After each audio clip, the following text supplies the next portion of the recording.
Hello everyone, today I'm going to show you how to share your FPL code in Fantasy Premier League. At the moment I'm at the official page of Fantasy Premier League, which is fantasy.premierleague.com. You can also do this process in the application. To invite someone to your league, firstly click on the Leagues and Cups button right here. After clicking on it, scroll down a little and find your desired league, which someone to be invited to. At the very right of this league, click on Options button.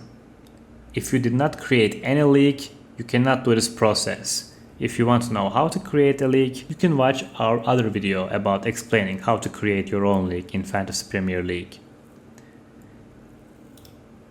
After clicking on the Options button, there will be three options.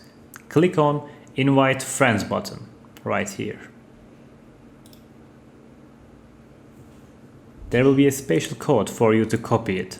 You can copy it manually or you can copy it automatically by pressing this button.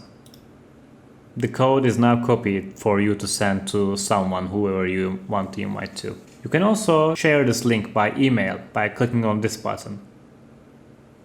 Another alternative is clicking this button to copy all these text for you to paste to your email. Thanks for watching. I hope you found it useful. I hope to see you guys in the next video.